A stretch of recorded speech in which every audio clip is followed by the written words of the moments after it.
Welcome. Thank you. Hi. Introduce yourself to the people. Ladies first.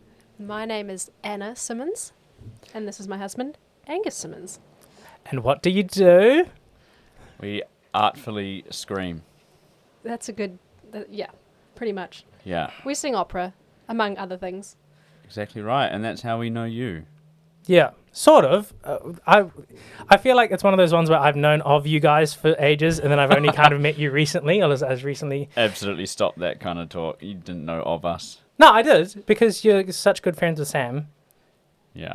and I was like, oh yeah, I know. When I would see you guys around, I'd be like, oh, I know them, Angus Yeah. and Anna.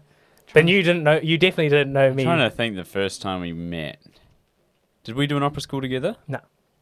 Okay, it wasn't that then. I think my first one was after you guys left. Yeah, we're old. Yeah. We're super old. So old. No, I'm seriously trying to think. It would have been a competition somewhere. Napier or... I think the first... Oh, no. I remember the first ever proper conversation I had with you guys was 2019 New Zealand aria. And you guys came over to our little flat and Yeah. pissed around for a little right. bit. Yeah. Mhm. Oh, you were still in the junior, I know. Section. Carving it up in the Some- juniors. Yes. Sort of. No, it's all good. You carved up A little bit. 98% of it. Just didn't get that. It's all We don't good. talk about that, though. It's all good. You Yeah. just It's chill. like water off a duck's back. Yeah. Yeah. I'm definitely not still... Dark about it. Yeah. I can tell. Definitely not. How do you guys get started into this? Because I've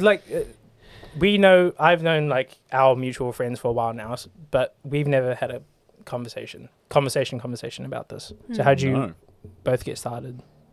Well, you go first, because your story's pretty straightforward. You're meaning in opera. Oh, just singing in general. Singing in general. It is pretty straightforward.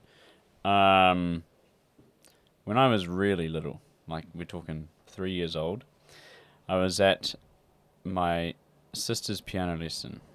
And I sat on the stairwell of her teacher and I was singing Twinkle Twinkle Little Star, and the teacher said, oh, he can sing in tune at the age of 3, and when he's older, come and have singing lessons. So then when I was 10, I started having singing lessons with the same lady. She was also a singing teacher. And then, just as you do, Let's go young to kids stuff, it's like grades and things. And then at high school, I learned with a lady called Helen Charlton. She was a lot of fun. She taught the choir and she taught voice at St. Bede's College in Christchurch.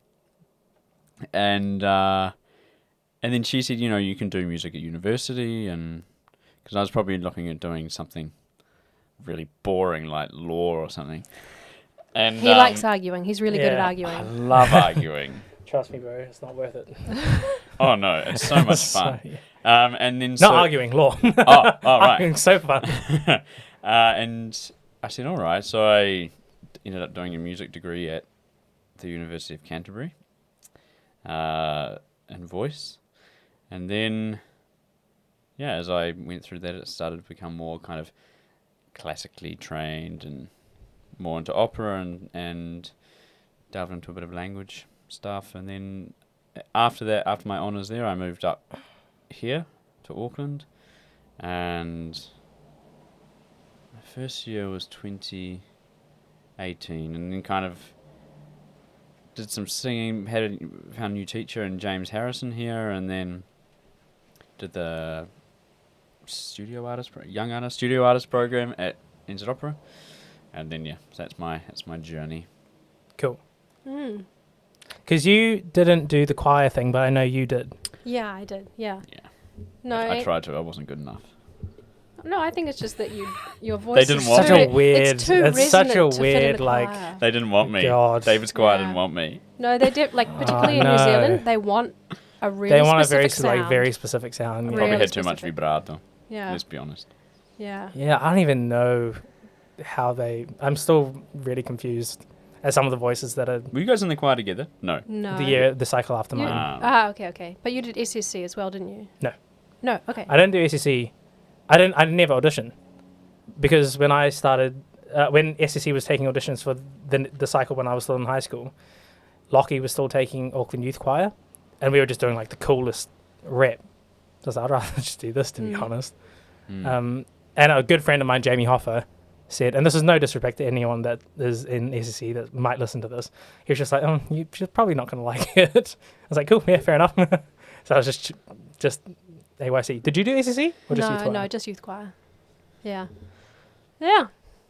No, my story's a little bit different. Like I grew up playing piano. I started when I was 5 and played all through school, and I always thought that I would be a pianist, just because that's all I really knew. But I distinctly remember, like, one of my first memories of singing was in year 4 at primary school, and we were just singing the morning waiata. She was still the same height. Same height, not gonna lie. There's nothing wrong with being midget.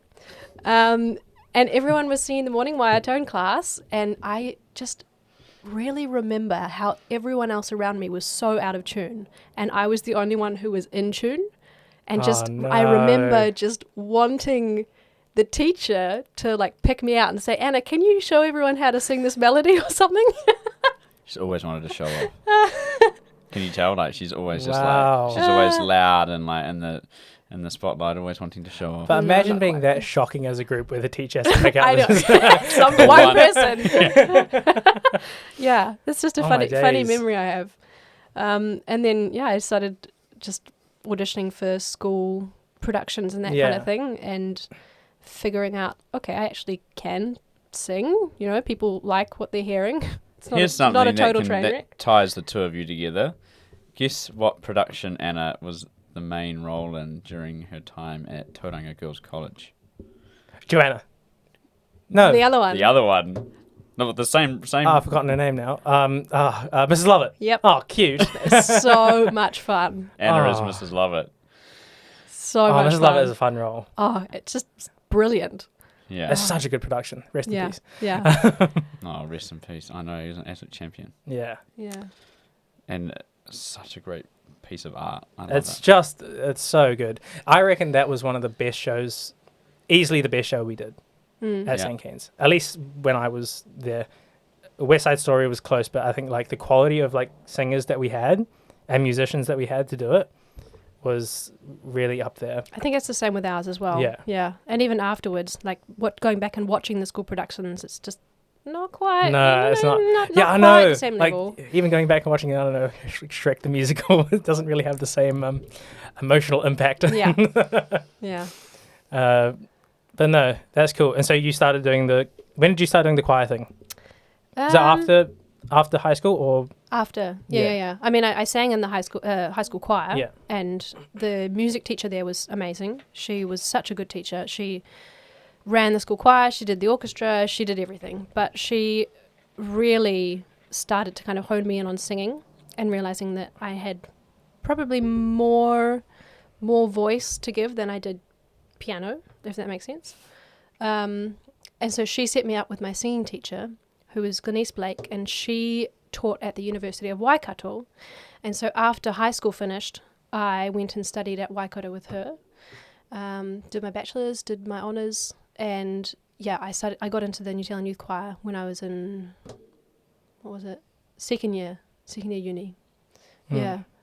Yeah, but very cool. like I never really got into opera until I was at university, but I just remember listening to these recordings or watching videos of these performers and just going, wow.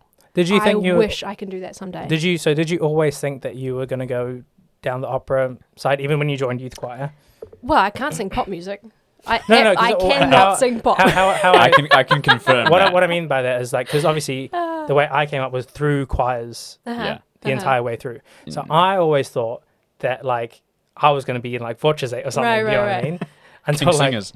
Yeah, stuff like that. I just thought it was the coolest thing ever. And I was just around so much like really, really cool choral music. Mm-hmm. And it wasn't until uni where I was like, I don't really want to do this anymore. Right. Like, Yeah, there is just the most amazing feeling of being in a choir and just making that kind of music with people. But I always found that I was having to kind of hold myself back, hold my voice back. Yeah. Because, I mean, I don't know if it's just the sound that I make or the training that I'd had up to that point, but it wanted to be bigger than the other people in the soprano section, and it wanted to stick out. So that was a bit There are of definitely some voices that are like meant for the kind of really fine ensemble singing, Mm. like 8 Yeah, part, totally, 16 part, totally. kind of like, Yeah. the octet or 16 part ensembles. Yeah. And they are really, really good at what they do. Mm. I unfortunately am not, Oh. but it means I'm no. Well, it's just like you said, like it ends up you start becoming more conscious of the fact that you aren't comfortable singing this type of repertoire, Yeah. Yeah. and you want to sing something that's a little bit bigger. Yeah. But you never had that issue because you didn't get into SSE, No, did you? I wasn't good enough. They spotted that lack of talent really early and went, no. No. But that's okay. I conducted the Christchurch Boys Choir, treble boys choir for 3 years. So I had, and at university there was a great choir led by Dr. Andrew Withington, who was the director of SSC. And so I sang in that. And so I have sung in choirs and conducted choirs, and I definitely appreciate listening to a good choir. But, yeah, I don't think I really enjoyed the singing part of it. Yeah. No. It got to a point where I stopped enjoying the actual singing of it. Mm-hmm. And I was like, I'm doing this because the music that I'm singing is really cool. But yeah, no, that's a hard one because like especially me, because doing the in voices now, I was like, I just don't really want to like. Thank you for the opportunity, but now I feel like I can just say this part of my life is done. Full stop. And I just need to focus on opera because I didn't even realize that it was inhibiting my singing that much until my first opera school last year. And you found that you were holding back something? Or? It's not that I was holding back. I was like, oh my gosh, like, the level of singing by people that are of just letting go and singing is for people that are my age, they can do it a lot better than I can. But in saying that as well, like I was having a conversation with E-Man about it. Like there's musicianship things that I could have only picked up in choir. Oh, 100%. I agree with that. Yeah. I would not have picked up if I only focused on opera singing, and for that I am really, really grateful. Yeah. If that means that my my singing takes like another couple of years to, get the engine running, then like totally chill. Yeah. But yeah, musicianship, I don't regret it at all. You know what I mean? Mm. Not saying that you can't find that outside of It's the definitely choirs. harder. I mean, I don't really play an instrument. Well, no, I don't. In fact, it's not really about it. I don't play an instrument. And so, yeah, I have found that side of things a little bit trickier than Anna has. Absolutely. But you got, I would assume you have like pretty decent ears. yeah. Yeah. He has fantastic ears. Yeah. Like something particularly in the last few you. years. So beautiful. They are gorgeous. Something I'm glad we have a visual component to the Yeah. podcast. Something like in particular in the last few years when we've gotten more serious about our own singing operatically, but we've been seeing lots of different teachers and lots of different coaches and stuff.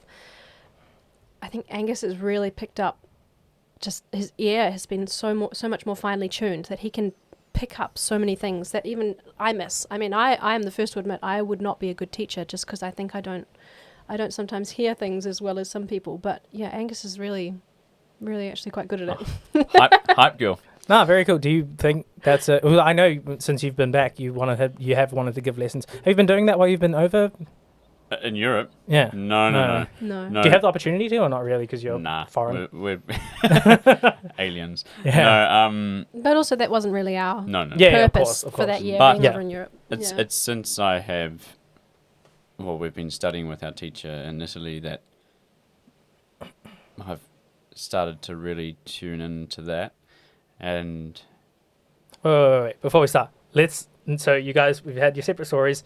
Oh. Now, we'll talk about the marriage thing later, but you've merged together. Yeah. And so how did you end up going to Italy and then Germany? And what's your story there? Germany and Italy. Germany and Italy, sorry, yes. So, oh my gosh. We always knew that we were going to be heading over in September of 2020, and then everything was going swimmingly up until about February of 2020 when things started to Everything shut down. hit But the that's fan. okay. We decided that we would press ahead with our plans, and we set up a little initiative where when everyone's concerts were getting cancelled in, between March and July of 2020, when we're on level 4. level 3 and level 4. Level 3 and 4. You guys still here, or did you? We were still here. Yeah. And so we decided that, okay, well, we have to keep earning money. So we decided that we would go around and do concerts in people's gardens and in their houses, just 40-minute concerts of basically of opera's greatest hits. And I think it worked because we were in the same bubble. We could do a couple of arias each, a couple of songs, a couple of duets, and 40 minutes there, boom, boom, boom. And it became a point between about, I'd say, April, May, June. We were doing so many of these concerts. Like, we were doing up to 6 in a week. Just because it was so usually a new. weekend, actually, because when level 2 came, we went back to Auckland because Anna was doing the studio artist program, and so we were living in Parnell, but in the weekend we would be driving to Tauranga and be doing these concerts. We'd be doing Really? 4 or 5 a weekend. We did 2 a day, like sometimes 2 in an evening, and that was how we made up a lot of the income that we lost, because we thought, well, hang on, if we're going to commit to going, we need to You commit. find the means to go. So adapt. It's better than working in a supermarket. Yeah. We saved a lot of money that way, and then we went, okay, we're going to head. So we pressed ahead and we moved to Germany. My brother lives in Dresden, which is about an hour and a half south of Berlin. He lives there with his family, so we thought, okay, we'll use Dresden as a base. We went there, we got an apartment, we did a German course through the Goethe Institute in Berlin. And we had this teacher recommended to us, and he lives in Treviso in Italy, which is just outside of Venice. And he had been recommended to us by Sherilyn Kamali, our coach, who lives in Sydney. And also, She's been to opera school, hasn't she? She has, but before you were there, probably. And she's fantastic. Oh, she's amazing. I've heard amazing things. Yeah, she's tough. She'll tell you what you're doing wrong, and if you come back the next time and you haven't improved, she'll tell you about it. Yeah. But she appreciates people who work, and so I've known Sherilyn because she. Sorry, I'm going on a bit of a tangent, but she runs the Opera Club, which is a group of opera singers down in Christchurch, and they put on some events and things. And so when I was going through university, I was a member of this club, so I would get a couple of free coachings from her a year. So that's how I got to know her when I was 18, 19, when I didn't know how to sing. And she I've heard about this guy in Treviso, you should go and see him. And then another guy, David Barnard, who is at New Zealand School of Music in Wellington, he had played for Sherman in his masterclasses in Italy. He said, he will change your life. So that we had 2 recommendations, and we went, okay, give it a go. Boom. Went off, and we were living in Dresden, but we would then travel to Treviso and have lessons with Sherman. We went twice for 6 weeks, and we were having a lesson every day. And it was just absolutely what we needed. And that's when the singing kind of started to. It took a long time to work out bad habits and just for sure, and understand how things really need to work. And that's where I think I picked up this, like, okay, I can hear this in other people, and the way Sherman explains things, I really get, like, immediately. So that's where they're kind of like listening to other people. But maybe one day teaching, but I'll just focus on getting my own voice right first. I just want to rewind a little bit, because obviously when you're going through university and things, almost the expectation is that if you want to continue with singing, you have to go overseas, but to the UK. Yeah. That's a really big... like to the UK or States. UK or States. And we know only a handful of singers who had actually gone to Germany or somewhere else within Europe. Yeah. And, I mean, we knew that going to the UK and going through kind of like one of the Royal Colleges or Royal Academy or Guildhall, that kind of thing, what most of the singers our age do, that was a possibility, but It's we expensive. didn't really want to take that opportunity because just so many of our friends have gone down that route and they come out of it with crippling debt and unfortunately not many opportunities straight out of school, just because there are so many singers saturating that market at the moment, and they have no way to stay in the country unless they get work. And so we didn't think that would be the best use of our time, because while we could have spent, $100,000 a year living in London and getting great tuition at a school, we could also spend much less than that, get private lessons, and just live overseas, get the language, learn the culture, get a totally different experience, and come out with a lot more skills. And our singing could have just improved in like half the time, because we were getting so many more private lessons, as opposed to going to a school where you get one lesson a week, and then you get stagecraft, and then you get languages and all that kind of stuff. This isn't to bag. No, I get what you mean. Not at all. Not to bag all. people, but for us, it just wasn't a possibility because there's two of us. Yeah. Double the cost. And both of us feel that we do our best learning when it's self-driven, and when we're in control of what we want to do. I think that's really interesting that you guys say like we. I think a lot of people that in your situation or in relationships still think of themselves as complete individual entities. But we're both singers though. It's different. Yeah, for sure. Yeah. If Anna was doing law or something, or she was a physio, then it would be, I need to see this person. And we're lucky that our teacher works for both of us really well. It's definitely not to say that it's not a good option, but for us it wasn't an option at all. Well, I think just having the, even like for me, when I heard you guys were going to Germany, I was like, oh, that's like, different.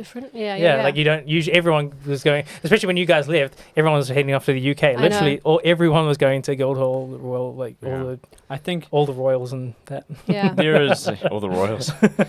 I won't go there. Filter on. But yeah, I was going to talk. Absolutely lost my train of thought. We're talking about royals. It's gone. It's gone. It happens. It'll come back. Now I've lost my train of thought too. It's what's going to be. Because we moved to Germany instead. Yes. of UK. Germany. This is the thing, and people may not agree, but I think the idea of moving to Germany is uncomfortable for a lot of people, because moving to London, you get to speak English. And moving to Germany... But also the culture is a lot more similar. Yeah. And moving to Germany, you have to learn German. And if you want to go, especially if you want to go study at a Hochschule there, a conservatory, you have to have a minimum of B2 German. And so I think it puts people outside their comfort zone, and they're not willing to do that, which is fair enough. But at some point, it becomes a great skill. I mean, I'm not saying our German is fantastic, but we can have a conversation with people and make ourselves understood, which is, another string to our bow.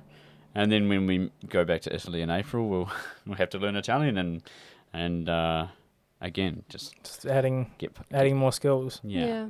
But that was our route. And look,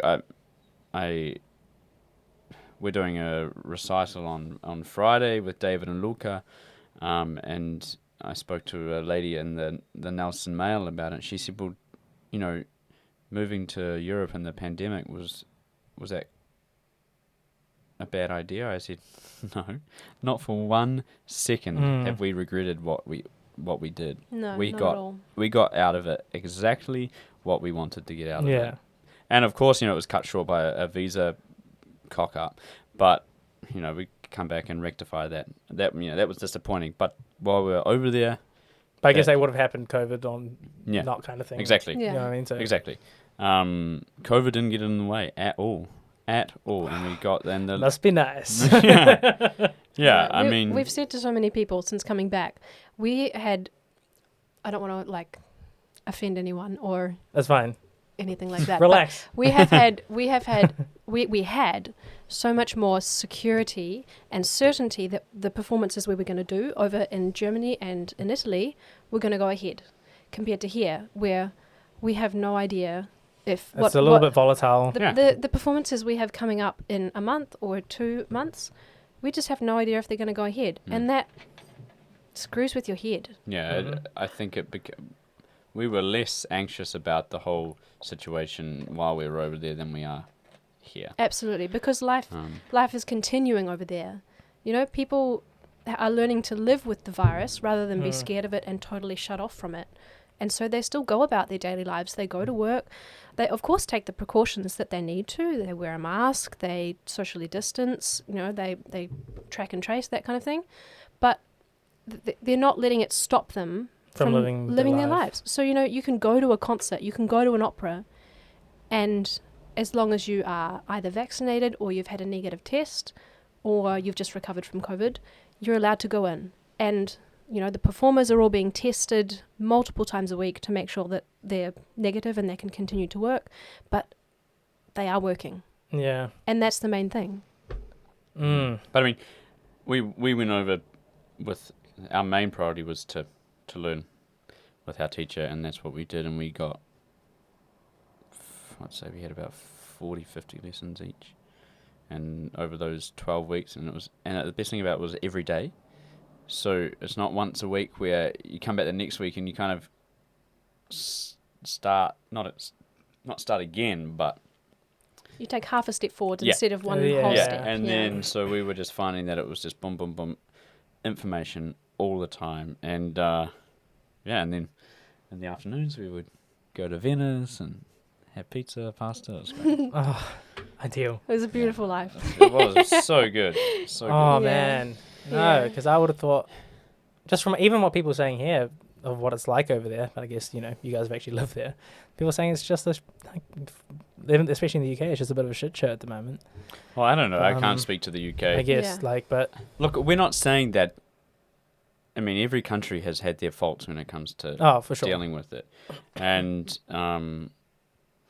we're not saying that, you know, we say people are learning to live with it, and people are learning to die with it. And it's like, yeah, okay, I get your point. But what I'm saying is that there has become a new normal. Yeah. Normal is something that is what is often done or is usually done. And so I think we found in Germany and Italy, people adapted to that very quickly, because of what had come before, because, you know, maybe not in the beginning they didn't react so well, and then so they found themselves in the deep end very fast. And so they went, okay, but then people started just adapting quicker and getting on with and living what I call this new normal. Because if people are thinking, oh, but it's not normal because people have to wear their masks and you have to like do all this stuff, and that's not normal. I said, yeah, okay, it's not normal. It's not 2019 normal. Yeah. But it's as normal as you're going to get for a while. And so you have a choice. You can either sit here and kind of wish that it was 2019 again. Yeah. Or you can adapt. Yeah. And those who don't adapt get left behind. And that's what we've found here, is that it's like, okay, we had the most normal summer in Italy and Croatia, traveling around. We had our German vaccine passes in June, and we would you could get on a flight, you go Croatia, then you go to Italy, you go back to Germany, and then come back to Italy without any quarantine. You just hop on, go for it. You can go from UK to Spain, you can go to Spain to wherever. And you wear your mask on the plane, normal. You wear your mask in the restaurant, normal. You know, it's like, for us, that became very normal very quickly. It seems here, especially the first few times we went back into lockdown, and this last one, which was a killer. Yeah, I remember you saying. Huge, oh, bro, it was the worst, and it was long as well. Kind of like over 3 months or something. Well, I remember you Something went into crazy. it when we were still in Italy, so that was August. Yeah. So I was still something was nuts, but it seems like you said, like it's not 2019 normal. Mm-mm. It seems here that when we got out of the lockdowns the first few times, it was 2019 normal when we got out. Yeah, that's fine. And then as soon as it started to not be like that, we'd go straight into a lockdown. But do you know so what's there's not no normal? like adaptation. You know what's not normal? Locking down every 6 months. Yeah, no, 3 months. it's That's horrendous. not normal. And it's not, and it's not sustainable. No. Not only just for the arts, especially not for the arts, but just for everyone else. Like mental health wise, it's horrendous. It's terrible. Yeah. And I'm lucky enough to live with my parents, and not everyone has that same. No. Even if you do live with your parents, my parents are luckily like together, to like financially stable. Like a lot of people don't come from the same. There's two pandemics happening. There's a COVID pandemic and there's a mental health pandemic, and one of them's been spoken about and one of them's been swept under the rug because they don't want to face it. Yeah, because, and look, whatever, I will speak my mind. The first year and a half, or the first year, 2020 was dealt perfectly well in New Zealand when it came to the pandemic. But from May of 2021, for us watching it from the outside, it was like your vaccine rollout was too slow. It was slightly arrogant, slightly self-congratulatory, and it was, it was kind of. I don't want to like quote Mr. Key, but it was kind of smug. Yeah, I don't know. Yeah, I guess. The whole like. When Delta arrived, the country was 20% vaccinated. Yeah, I know. Yeah. And how can you say that? Oh, I remember reading the Prime Minister saying, "Oh, we don't need the vaccines yet because of the position we're in," and that's fair enough. But you haven't future-proofed yourself. You don't need the vaccines so when shit does hit the fan, you're fucked. Until you need it, and then when you need it and you're 20% vaccinated, it's too late. Yeah. Anyway, these lockdowns, I think, and also other things that we're very we went through a lot with MIQ. These things have caused irreparable damage to people, especially New Zealanders overseas. How was your... Yeah, can you please tell me about your MIQ experience? Because you would have... Please? MIQ is an absolute farce. Really? Well, let's just talk about it first before we... It had a place. Absolutely, it had a place. Like I say, it had a place at the beginning. It doesn't have a place now. Omicron's here. Yeah. People can self-isolate at home. Our MIQ experience. Well, we got our voucher after I spent at least a couple of weeks hitting refresh every 5 seconds for 18 hours a day. Yeah. I was getting 3 to 5 hours sleep and our visa was expiring, and the special criteria for those whose visas are expiring doesn't exist. Well, it exists, but no one gets granted it. And so we had to leave. And it was... it's amazing that was the way that it was done. That the fastest finger, basically, you would go on the thing, on it's the like website. getting fucking tickets to a concert. Yeah. Yeah, literally. And it was like you would hit refresh, and if you saw... You'd have to scroll to get the date, the month that you wanted. And if you saw a black number click up, you'd have to click it. You'd have to click the recapture. I'm not a robot. Select your traffic lights, and then hit next.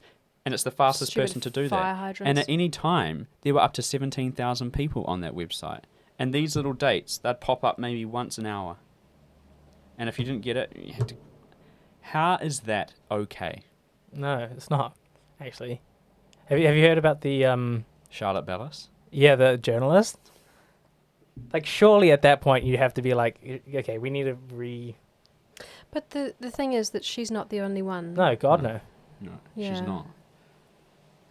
And I think she's got a voice and this is the other thing, is that she was so emblematic when she asked the Taliban when they took over, what are you going to do to ensure the rights of women and girls? and people fawned over her because they were like, yes, this is a New Zealander who's asking these people, they're holding them responsibility.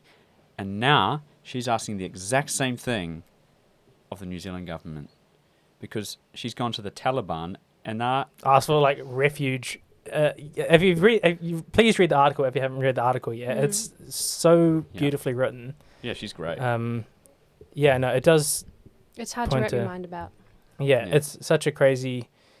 Yeah, really, really, really nuts. But so I know a lot of people that are just. Of course, you guys couldn't because of like visas and stuff. But and I know what Nasi, and I'm not sure about Samson, but I know Nasi is trying to get a something visa. I forgot what it's called. Simon was saying telling us about it. Right. But he has to write a letter saying that he's extremely talented, so please keep him in the United States. Right. Yeah. It's a really awful way to go about things. How long did you guys stay in MIQ? Just to reach the 2 regular weeks. time. Yeah, 2 weeks. So when we did it, it was in the very end of September, beginning of October last year. So we arrived in New Zealand. We got off the plane and we came into the back entrance of the airport. So we didn't encounter in Auckland Airport. Auckland Airport, came in the back entrance. So we didn't encounter anyone. Shuttled onto a bus, and we were told that we were going to be going to Hamilton for our MIQ, and everyone on the bus just went, "Oh no!" After like 30 hours of, actually we had longer because we had a massive layover in Singapore. It was like 40 hours of traveling. They're like, you're on a bus for another hour and a half. Like, I just want a bed. But so we went to Hamilton, and I think we were actually really lucky with our MIQ, because while I'm not gonna lie, the food was not the food was fantastic. Yeah. Quite ironic considering it's run by Ministry of Health. Yeah. There you go. But I mean, we had a nice big room. We had opening windows. We had 2 double beds in our room, so we kind of lifted one, flipped it, and put it against the wall. So we had a lot more space on the ground. We could just sit around and do stuff. But also, we were really lucky in that we had unlimited outdoor time. Oh, that's cool. I know. So most places you have to book in like the hotel system, and you get maybe half an hour maximum per day. Do you know what's... Sorry, just button here. Prisoners, people in prison are entitled to an hour's exercise outside, and there are places in Auckland and the MIQ hotels where you're lucky if you get half an hour. Just putting that out there. Yeah, so we were lucky. We could go out whenever we wanted. Yeah, pretty much whenever we wanted for imagine hours. That. Like, I'm lucky to have come back to the country that I was born in, and again, I can't believe I have to keep saying this, but I don't want to offend anybody, but it is actually nuts that you have to come back to the country that you're born in a pandemic, and you have to book, or have to even say that I was really lucky that I got to go outside whenever I like. I know, they let me out of my pen for 30 minutes. Isn't it wild? Isn't it wild? Nuts. And I mean, now it's not justifiable. It can't be justified anymore. You have people with COVID in Auckland right now at home, self-isolating. Yeah? Why can't people who are fully vaccinated, have a booster, have a negative test, why can't they come home and also self-isolate? Why do they have to go in a lottery to come home to their own country? Australia did it differently. Australia, if you got a flight, you would get on the flight and you would go. But New Zealand, you can't get on a flight unless you have your spot first. And I'm surprised how these hotels are still... Well, they're being propped up by the government. Yeah, but even that can't last for... Yeah, well, they're also charging people a lot of money. Yeah. Well, of course. A lot of money for the privilege. Yeah. A lot of money How for the much is privilege. it, can I ask? Have they increased it or not? They've I don't know what it is now. It's always changed. Ours was $4,000. Yeah. I still haven't paid it. Ouch. For the both of you? Yeah. Oh, that's still It's a lot of money. Yeah. You have to pay to come So home. $2,000 each? Yeah. Oh, well. Well, it's 3,000 for the first person, and then 900 and... Okay. Yeah. $2,000 each. Yeah. But I for mean, God's sake, kind of that's... like that. On that, like, I think we were both really glad that there were 2 of us Oh, yeah. in the room, because if you were there by yourself for 2 whole weeks. Mm. Man, that Oh, would you be go crazy. That would be Oh, so it'd be tough. dark. It would be dark. It So would be tough. not good. So we were really glad that The we first we week had went. someone else. The first week went quickly, Yeah. and then about day 8 and 9 or 14, you're kind of like, Oh, this is getting slow now. Yeah. I'm Yeah. over this. I'm really over this. But we were lucky. We had Simon O'Neill was in our MIQ hotel with us. Really? Yeah. Oh, We'd nice. walk Just around down the the hallway. exercise yard together and talk opera or whatever. Oh, Yeah. nice. And the nursing staff were all lovely. Oh, they yeah, would yeah. come in they would ring up every morning on the phone and say, go through a whole list of questions. How are you feeling? Have you experienced these symptoms? Blah, blah, blah, blah. Yeah. We'd get a temperature check. Was it every second day or something? I Every don't know, third it was all day? very over the top, but And then the a few people COVID were tests. lovely. Yeah, everyone was really lovely. And it was the army guys who were looking over everyone. I'm not sure that's what they Guarding. signed up for, when No. they joined the New Zealand Army. They Yeah. were like, we're going to sit and watch people walk around in a circle for the next... Yeah. Yeah, we felt slightly strange walking past them to the exercise area. It was, you sort of felt like you had to like shrink and walk past them. But Anyway, they were all lovely as well. that was our MIQ experience. I hope Yeah. it changes. There's a judicial review. They're being taken to court. And Oh, fair enough. 2 It just weeks. seems it's a little too much, Yeah. I think. But of course, our perspective on it is different. probably different from a lot of people who are living in New Zealand who haven't experienced it. But the perspective of almost all of the Kiwis overseas who are wanting to come home is, very different to people living in New Zealand. What I would say, and we'll leave it at this, we'll wrap it up on this I point, know. is that for those who are listening who say, whenever someone criticizes something, in this case MIQ, which has been set up and run by the government, listen and take it on board, because and if you don't agree, that's fine, but what we have found is for people who have expressed the desire or need to come home during this time have been met with fierce and rather hurtful comments. And I don't know why or when that shift happened. Mm. Because at the end of the day, New Zealanders have a right to return home at any time. And I get that they were, it was there to protect. But if you don't agree with what someone is saying, don't tell them that they're coming home and they're going to kill a generation of elderly. No. Don't tell them that that they're traitors, or you went overseas and deal with the consequences, or that, You're no longer a real Kiwi. you're no longer, or burn your passport. Don't say these things. Just take it on board.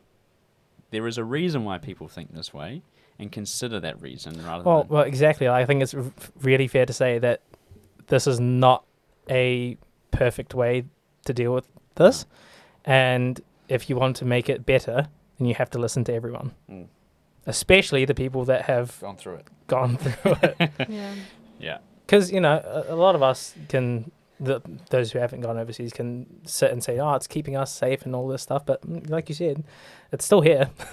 It's here now. Yeah. It's here now, and I'm sorry, but you're going to have to learn to live with it. Learn to live with it. Learn to accept it. Yeah. Live with it. Adapt. And now you're home and we're all together. And speaking of together, let's talk about marriage. That's the professional way to Segue. That's it. See? So, yes, I'm a lot younger than you guys, so that's a little bit out of the question for me. a lot younger. All of 4 years. So, how'd you guys meet? We were a showmance. We were As sure. embarrassing as Gets that every is. time. Every time. Yeah, but this one lasted. Yeah. Yeah. No, Anyway, I don't want to talk about this anymore. Well, it was flipped around, wasn't it? Cool. Yeah, calm. What are we at? 48, yes. Yeah. Calm. No, cool. No, Cool. Showmans. What show? we met doing New Zealand Opera's production of The Mikado in 2017. Mm. And the really funny thing is that neither of us were actually meant to be in that show. Mm. Crazy. Wow. I know. Like fate. I got a call. I got a call maybe a few months before it was rehearsals were meant to start, Mhm. because one of the chorus girls was no longer able to do it, so they called me in, and Angus got a call on his birthday, which was 3 days. 3 days before rehearsals began. Got a call. This was the day after he'd just arrived back from Germany off the plane, and Stuart Maunder, who was going to be the director, he said, "Angus, can you be in Auckland in 3 days? We need you." So yeah, It was a voice message. I missed it because obviously I was tired. I was sleeping in, and he said, "Angus, it's Stu. Could you give me a ring? I want to know if you want to be in the Mikado. We start rehearsals in 3 days." And I was like, nah. Cool. and then so I rang and I had to like deal with a whole lot of. I was directing the choir at the time and rehearsals. I said, "Yep, if you can fly me back every Monday, I'll do it." So they did, and then Yeah. The rest is that's history. how we met. Yeah, yeah. And then that year, I was still finishing my degree in Christchurch, and Anna was based in Auckland, so we kind of were going to and fro. And then I moved at the end of my honours. I moved up here, and yeah, that's it. And then we got married in April 2019, Almost 3 years ago. almost 3 years ago. And How old were you guys when you guys got married? Young. Yeah, I was quite young. 23. So That's- you're not that young, mate. One more year. One more year. One more year. Get cracking. I know. No, it's so weird. You know, you hear like a lot of people. I'm sure. You've heard this too. Like a lot of people will say, "I would never ever date somebody that does this business." Yeah. You know, I am also in that kind of sphere now. But what have you guys found challenging about that? And what have you guys found, great about it? Good question. Yeah, good question. That's a good question because it's not. I would say there are more good things about it for us than negative things. That would totally depend on people's personalities Exactly. and Yeah. that kind of thing. But yeah, for us, I think we are grateful Yeah. that we don't necessarily have to explain what's going on to someone else who has no idea really. That really helps, particularly going overseas together. That made it so much easier, because if you're trying to do all of that stuff by yourself, if you're trying to raise money, if you're trying to make contacts and organize places to live or places to study and do it all yourself, and even just going to auditions, and if something doesn't go well, you can be really upset, and it makes the world of difference having someone else who understands what's going on and who's also at the same stage as you in terms of development. You don't have to explain it.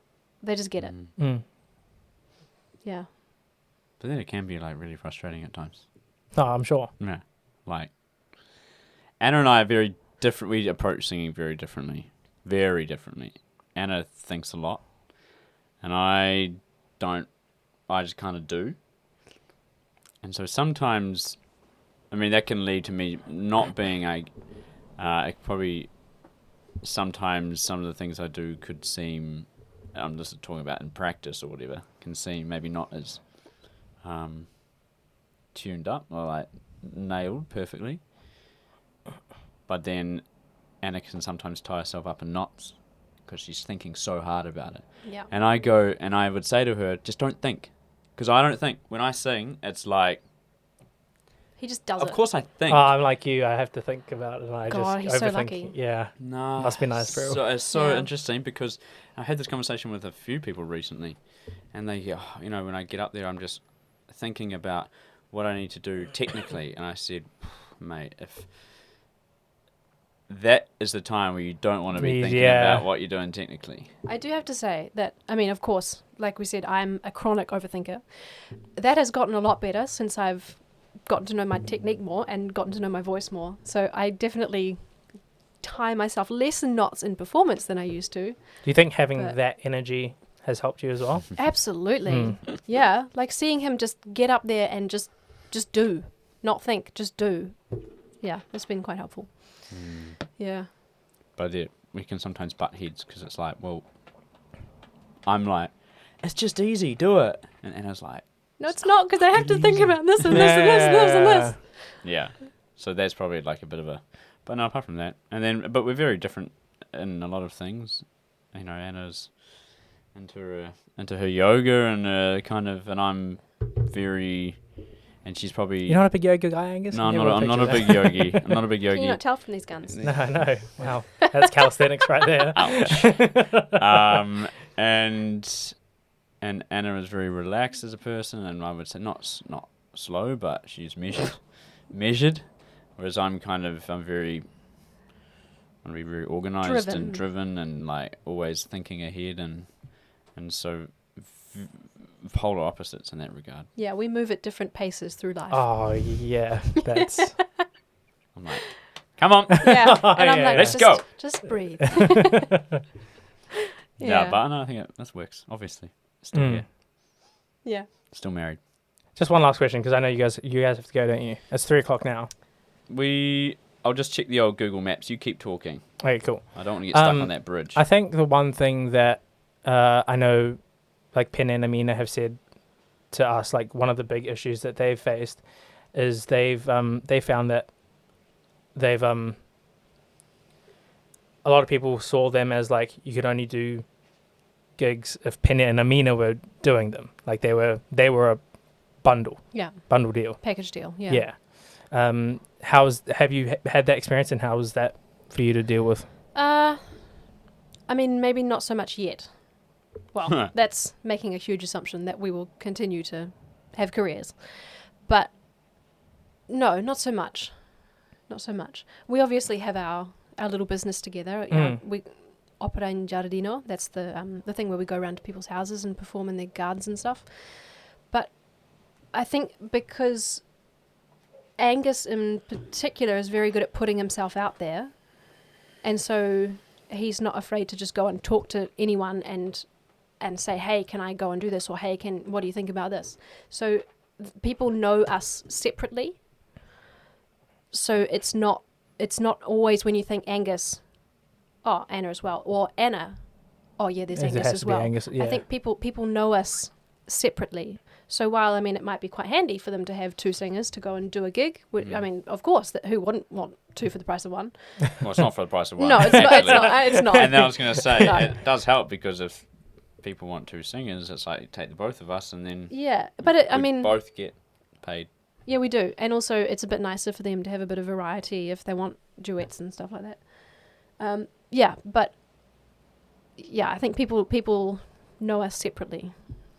But don't start comparing us to Penn and Amina. Oh God, God no. I know. They're doing so well. Different. Oh, insane. Penn is at the Wiener Staatsoper. Have you heard his little Una Furtiva? Yeah.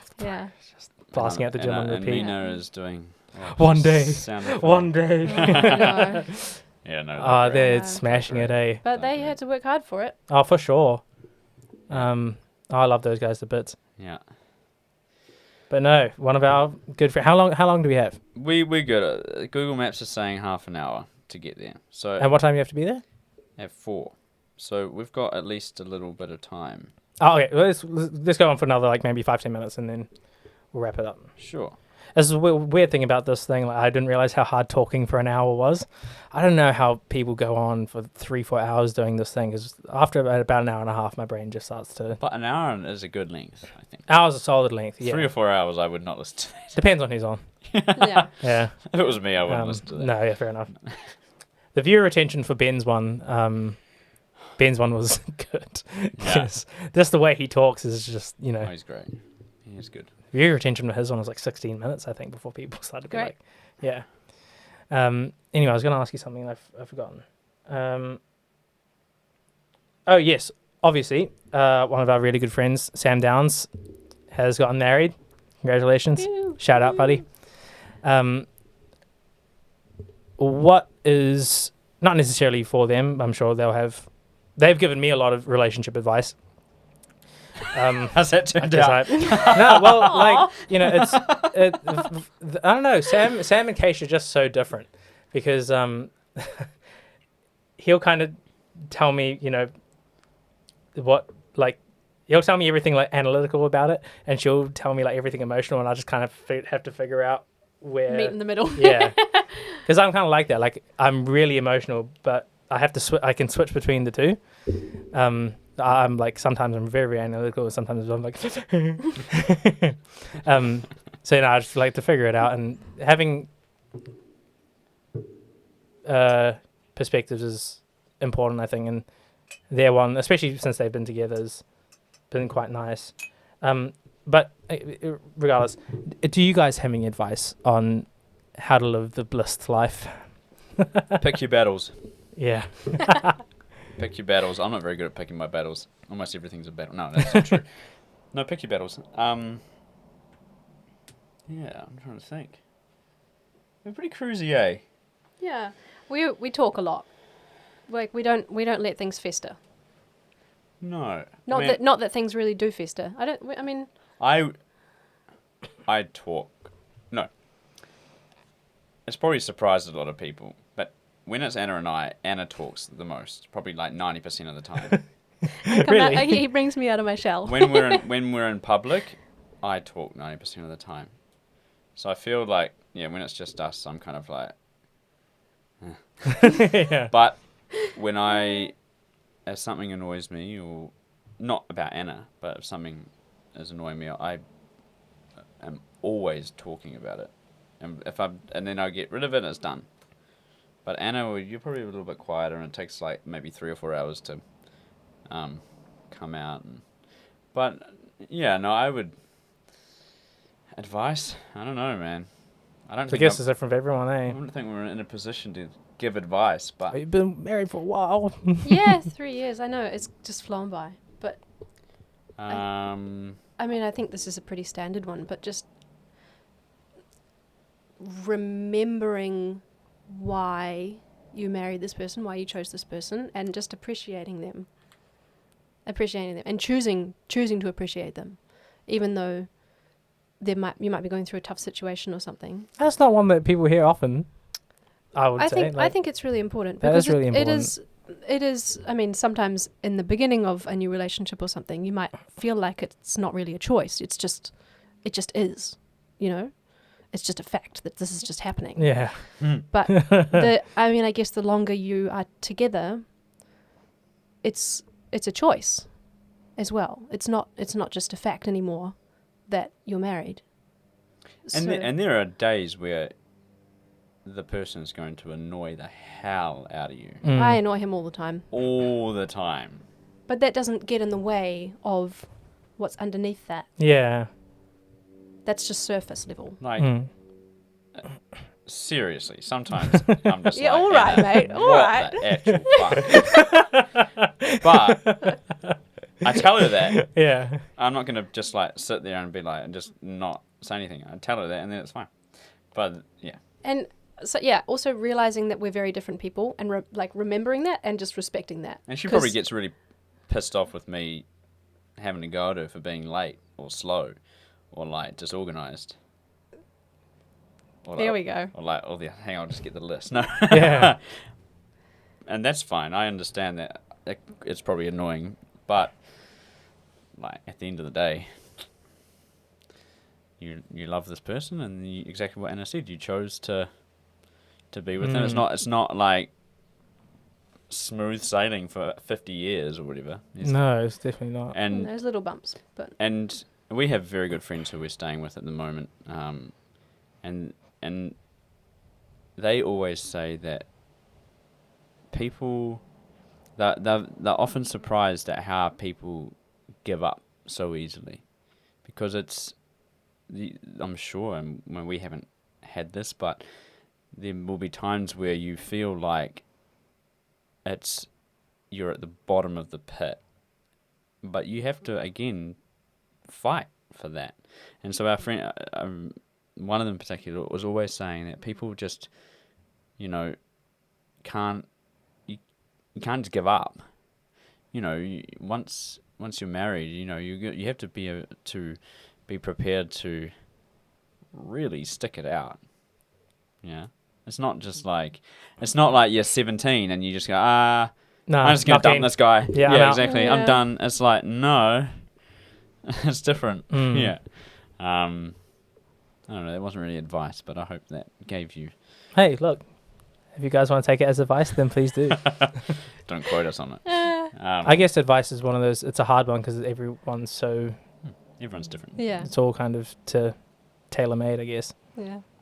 I guess when you know, you know. Yeah. That's Like quasi old advice. Sam and Keisha. Good on them. Yeah. I don't know Keisha well. We've only met her. No, they're Literally. cool, Yeah, man. just a few They've days been ago, so but- supportive of me, and she's so great. I think they're really, really great together. Mm. And the wedding was so Oh, it was lovely. beautiful. I had It was such a great so time. good. It was so good. We loved it. I had such a great time. This Yeah. might sound strange because I'm maybe like 1 year older than Sam, but I'm really proud of him. Because I'm younger than Sam. I'm really proud of him. yeah, but like I've known him for a few years now, watching him come through youth choir and stuff like that, and just seeing how much he's grown as a human, it makes me happy. Oh, they're so great, man. Yeah. The wedding was so beautiful. It was, and Um, I'm not sure if he messaged you. He messaged me early in the week, and he was like, "I need your serious opinion. Do you think the wedding should go ahead? Like with all this COVID?" I was like, I know. "Bruh, you're going ahead." Yeah. So I'm glad it went ahead, and it was. Oh, he was really. I think he was getting quite stressed at opera school that I wasn't going to, which is fair enough. Especially that last day when we were all leaving, and then the announcement came out. He was like, "Oh fuck." Yeah. Oh, yeah, but whatever. No, Still I'm glad happens. that happened.